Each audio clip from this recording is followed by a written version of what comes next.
Hello everyone, I wish you a wonderful day.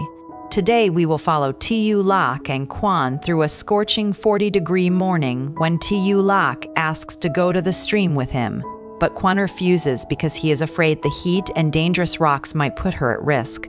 Will Quan and Malou really find wild clams hidden beneath the deep water? Let's find out together. If you enjoy this story, don't forget to subscribe so you won't miss the next videos. The morning had only just begun, but the heat was already sitting heavily over the farm. It was not the gentle kind of warmth that made the countryside feel peaceful. It was the kind of heat that pressed against the skin the moment someone stepped outside. The air felt thick, almost unmoving. The leaves around the yard barely shifted, and even the ground seemed to be holding the heat from the day before. Inside the farm, Quan was already preparing to go out. He did not make a lot of noise. He simply checked a few things, looked toward the path outside the gate, and wiped the sweat from his forehead with the back of his hand. His shirt had already started to cling to his back, even though it was still early in the morning. That alone was enough to show how difficult the day was going to be. Tieu Lac noticed it right away. She walked closer and handed him a cup of water. "And come drink some water first," she said softly. Quan turned around and took the cup from her hand. He drank slowly, but his eyes were still looking toward the outside, as if his mind had already gone ahead of his body. Tieu Lac looked at him for a moment, then asked, "Where are you preparing to go?" Quan lowered the cup and gave her a small smile. "I'm going out to the stream," he said. "I want to see if there is anything I can catch. If I'm lucky, I can bring something back and make a nourishing dish for you." His words were simple, but the meaning behind them was not small. He was not going out for himself. He was not going because he had nothing else to do. He was going because he wanted to find something good, something fresh, something from the stream that could become a meal for Tieu Lac. Tieu Lac understood that immediately. Maybe that was why her first reaction was not to stop him. Instead, she looked at the road, then looked back at him and said, "Then let me go with you." Quan paused. For a brief moment, he did not answer. He only looked at her face, at the concern in her eyes, and at the way she seemed ready to follow him without thinking about how far the stream was or how harsh the weather had become. He knew Tieu Lac meant well. She wanted to help. She did not want him to go alone. Maybe she also wanted to see the stream, to walk beside him and to share whatever work waited there. But Quan shook his head gently. "No, he said. "You should stay home." Tieu Lac was quiet. Quan continued, his voice calm but firm. "The place I'm going to is up near the source of the stream. The path has a lot of rocks, and some parts of the water are deep. It is not easy to walk there. If you go with me, I will worry the whole time." Tieu Lac lowered her eyes slightly, but Quan had not finished. "And today is too hot," he added. "I checked the weather on my phone this morning. It says the temperature may go above 40 degrees. Look at me. It is still early, but I'm already sweating like this." He gave a quiet laugh, but there was no lightness in the reason behind it. The heat was real. The risk was real. And because of that, his decision was also real. He did not want Tieu Lac to stand under that sun. He did not want her walking over slippery rocks. He did not want her stepping into deep water just because she wanted to help him. For Quan, this was not about refusing her company. It was about protecting her. Tieu Lac looked at him again. She wanted to say something, but the words stayed in her throat. She could see the sweat on his face. She could hear the seriousness in his tone. Quan was not trying to make the trip sound dangerous just to keep her away. He was telling the truth. The sun was already strong enough to make the whole farm feel tired before the day had even properly started. If she went with him, he would have to watch the water, watch the stones, watch the path, and watch her at the same time. And if anything happened, even something small, he would blame himself. So Tieu Lac finally nodded. "Then I'll stay home," she said quietly. Quan's expression softened. "You can help me take care of the farm," he told her. "The trees we planted yesterday still need attention. You can water the vegetables too. If you want, you can sweep around the yard a little." Then he paused, as if afraid she would take his words too seriously. But if it gets too hot, don't keep working, he said. Just go inside and rest, understand? Tieu Lac looked at him and nodded again. Yes, she said. I'll take care of the plants and the vegetables. If it gets too sunny, I'll go inside. Quan seemed a little more relieved after hearing that. The way he looked at her in that moment said more than his words. He cared about the farm, yes. He cared about the work that needed to be done. But above all of it, he cared about whether Tieu Lac was safe, whether she was tired, whether the heat would make her sick. A day over 40 degrees was not something to treat lightly. To other people, it might only be weather. To Quan, it was a reason to protect the person waiting at home. He placed the cup down and checked his things one more time. Tieu Lac stood near him, still not fully willing to let him go. There was a small worry in her eyes, the kind of worry that appeared when someone could not follow, but also could not completely relax. Then you must be careful, she said.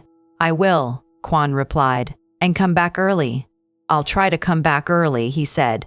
You go inside if the sun gets too strong. Tieu Lac nodded, but she still followed him with her eyes as he turned toward the yard. The heat outside seemed even brighter now.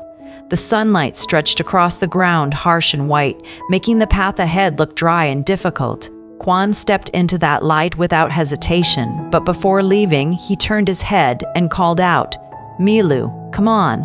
Milu quickly followed.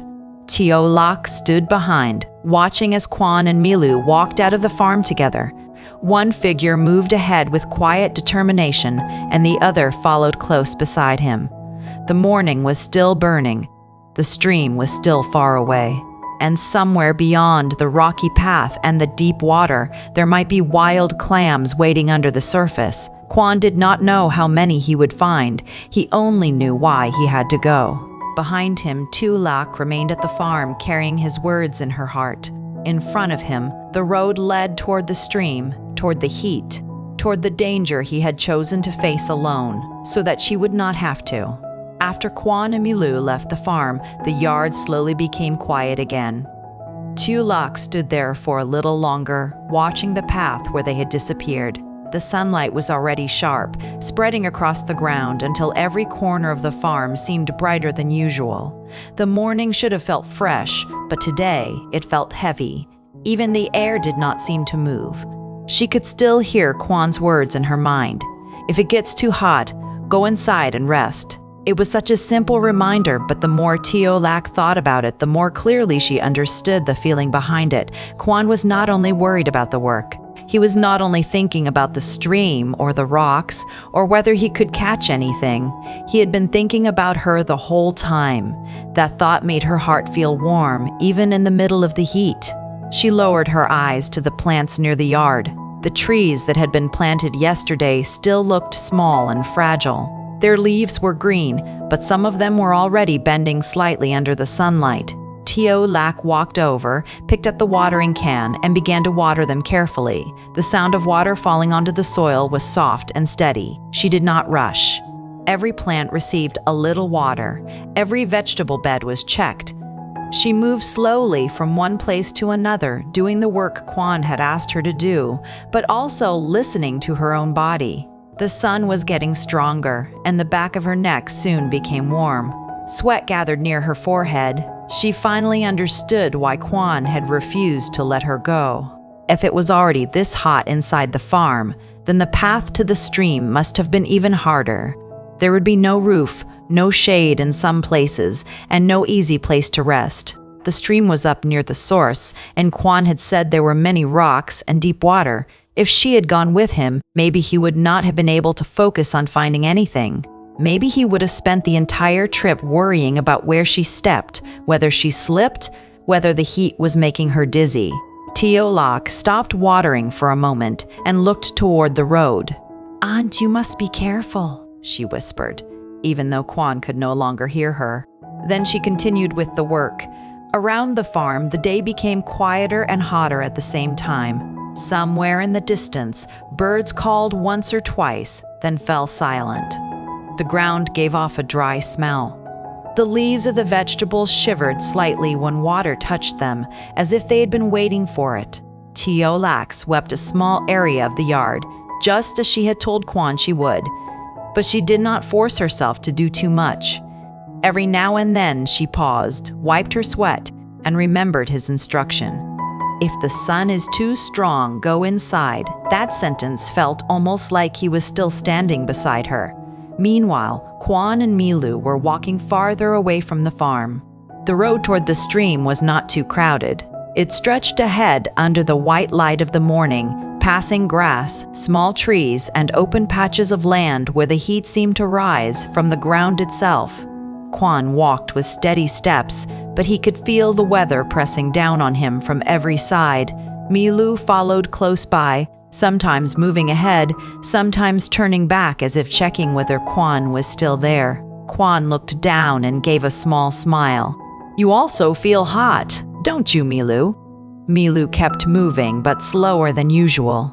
Quan wiped his face again. The sweat had not stopped since he left the farm. His shirt was already damp, and the water he had drunk before leaving now felt far away. But he did not regret coming. He thought of Tieu Lac standing at the yard, wanting to follow him. For a moment, he imagined what it would have been like if he had agreed. She would have walked beside him under the sun, trying not to complain. She would have smiled and said she was fine, even if she was tired. And because of that, Quan knew he had made the right decision. Some roads were better for him to walk alone, not because he wanted to leave her behind, but because he wanted to keep her safe. The closer he got to the stream, the rougher the path became. Small stones appeared under his feet. The ground was uneven in places, and roots crossed the trail like quiet traps. Milu slowed down, sniffing near the bushes before continuing. Quan looked around carefully. The villagers had told him about this place a few days earlier. They said that up near the source of the stream, there were deep pools where wild clams often stayed. Some people did not bother going there because the path was difficult, and in hot weather, even reaching the place was tiring. But Quan had remembered the story. At first, it had only been a small thought. Maybe one day I should go and see. But this morning, when the heat came early and Tieu Lac looked a little tired from the previous days of farm work, that thought became stronger. If there really were wild clams there, he could bring some back. He could make soup, or maybe something more special. A fresh dish from the stream would be good for her. That was enough reason for him to go. After walking for a while, Quan finally heard the sound of water. It was faint at first, hidden behind the trees and stones. Then it became clearer, a gentle running sound cutting through the thick heat. Milu lifted its head, ears alert, then moved faster toward the noise. Quan followed. The stream appeared between the trees, narrow in some places and wider in others. Sunlight fell onto the surface, breaking into small pieces of brightness. Near the bank, stones of different sizes lay half in water, half in air. Some were dry and hot, while others were dark and slippery. Quan stopped for a moment and looked around. This was exactly the kind of place he had described to Tieu Lac. Beautiful, but not easy. Peaceful, but not completely safe. He stepped closer to the water, testing the stones under his feet before putting his full weight down. Milu stayed near the bank, watching him carefully. The air around the stream was a little cooler than the road, but the sun still reached through the gaps in the trees. Quan bent down and touched the water with his hand. It was cool, almost refreshing, but he knew better than to let that feeling make him careless. Beneath the surface, the stones could be sharp. Some areas could drop suddenly into deeper pools. He looked upstream. There, beyond a bend in the stream, he could see darker water gathered in a deeper place. That must be one of the pools the villagers had mentioned. Quan stood still for a few seconds. His mind returned to the farm, to Tieu Lac, to the cup of water she had handed him, to the way she had wanted to come along, and then quietly agreed to stay home. That quiet agreement had stayed with him the whole way. "I'll try to bring something good back," he said softly. Milu looked at him, as if listening. Quan took a breath, set his things down in a safe spot, and stepped carefully into the stream. The cold water covered his feet, then his ankles. He moved slowly, one step at a time, keeping his balance on the uneven stones. The deep pool waited ahead. The surface was calm, but Quan knew that beneath it, There might be wild clams hidden in the mud and between the rocks. He rolled up his sleeves, lowered his body, and reached his hand toward the water. Behind him, Milu stood on the bank. In front of him, the stream opened into shadow and silence, and under that quiet surface, Quan began searching for the first wild clam. On a scorching morning, Quan prepares to leave the farm and head toward the stream, hoping to catch something fresh to make a nourishing dish for Tieu Lac. When Tieu Lac asks to go with him, Quan gently refuses, worried that the rocky path, deep water, and 40-degree heat could put her in danger. Before leaving, he reminds Tieu Lac to stay home, care for the plants, water the vegetables, and rest indoors if the sun becomes too strong. His words reveal that her safety matters more to him than anything else.